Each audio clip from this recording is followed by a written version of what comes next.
First Peter chapter 3, 13 through 22. Now, who is there to harm you if you are zealous for doing what is good? Peter is here asking a rhetorical question. There is, right, no one that can really hurt you. Even if you should suffer, you will be blessed. But from here until, right about verse 15, he gets kind of into the psychology of what suffering does to a person.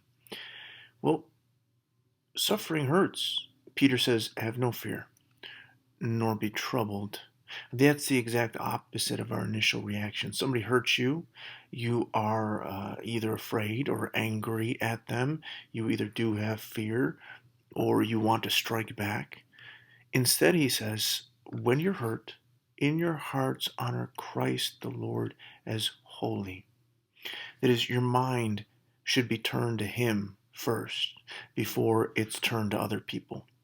After this, you should be prepared to make a defense to anyone who asks for a reason for the hope that is in you. That is, okay, let's say you were hurt, right? And instead of striking out, you honor Christ.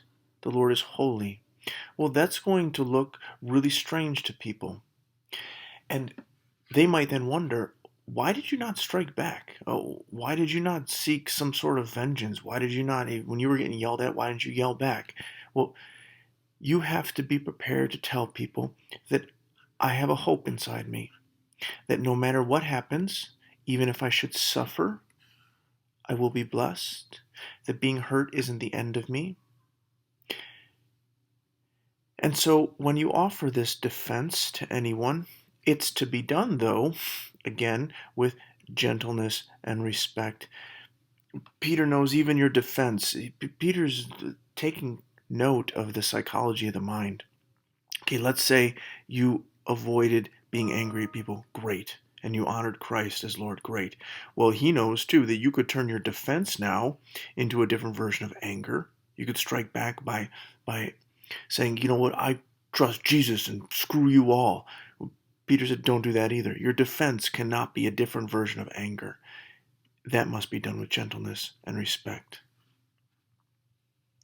Let's continue on. Verse 18 functions as the ground or the foundation of what we saw before.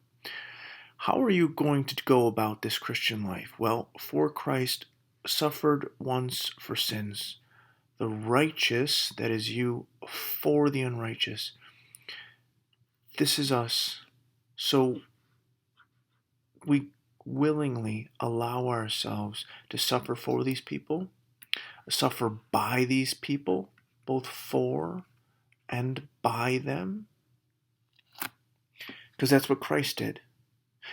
He did this in order that he might bring us to God. And so likewise, we are to suffer for and by unrighteous people, that hopefully we might bring them to God. Now, we get into some kind of strange verses in Peter that have been problematic throughout the history of the church. Many, many people over hundreds of years have struggled with this. Jesus was put to death, made alive in the Spirit, and then it says he went and proclaimed to the spirits in prison, because they formerly did not obey when God's patience waited in the days of Noah. All right, let's stop there for a sec. What's going on here? Well, apparently when Christ died, he went somewhere. He proclaimed the gospel, and he did it to the spirits in prison. This verse has been taken to perhaps imply a purgatory. The doctrine of purgatory is largely based on 1 Peter chapter 3, 18 and 19. So, meaning, is there a sort of post-death conversion? That is, if after you die, perhaps Jesus goes, and then he may give you a second chance, proclaim the gospel, because your spirit has been imprisoned even after you die, and now you have a chance to repent again. Well, that idea of purgatory rose up because there was a book the book of Enoch. I know there's a goofy movie with Denzel Washington in it, ignore that. But there was a book of Enoch that first century Jews were very familiar with this Enoch tradition. This book was lost around the 2nd century, and it was only found again. So it was lost around the 2nd and only found again around the 18th, which is the 1700s. And, this would be around the 100s.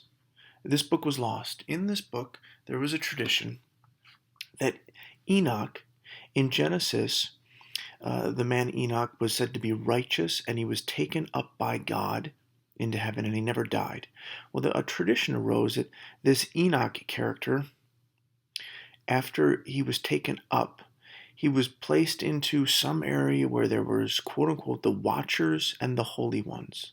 Now, the Watchers,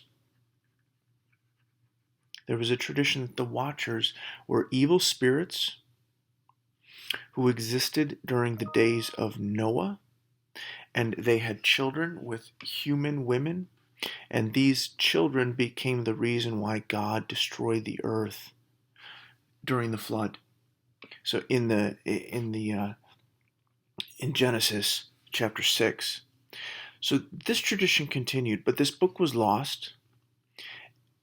And so other ideas rose up. Oh, maybe it's purgatory. Maybe Jesus went to hell for a little while. That's probably not it.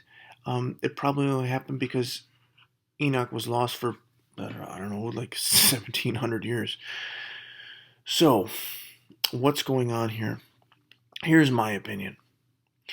Jesus died. He was still alive. So what happened? Jesus suffered, but he was still alive. Remember, the point of what Peter's doing, Peter's just not speculating on what may have happened at some point during Jesus' death. If Peter tells you something, the point of it is to enable you to do your job. As if Christ suffered, he wants this to be a motivator so that you can suffer. So Peter isn't telling us any of this. Here's a sidetrack. Let me tell you about some cool stuff that happened when Jesus died. That's not Peter's intention at all. Peter's intention is to strengthen us to be able to suffer. Okay, so Jesus suffered, but he was still alive in the Spirit.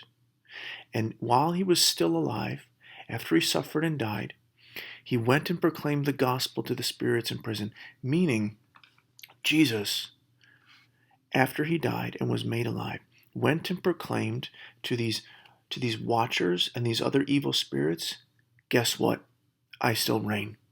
Death hasn't killed me. Suffering hasn't been the end of me. Jesus went and proclaimed, I am king.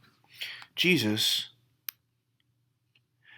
had a reason for the hope that was in him, and he made a defense to anyone that opposed him. Jesus did what Peter is asking us to do. So I don't think this is talking about Christian spirits. I don't think it's talking about purgatory. I don't even think it's really talking about Jesus suffering in hell. I think it's talking about Jesus conquered physical evil, and then he went and conquered spiritual evil, and that death wasn't the end of him.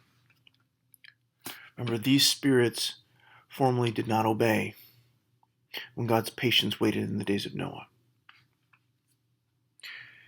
We're going to stop there because that explanation took us a little long, and we're going to continue with baptism next time. Take care.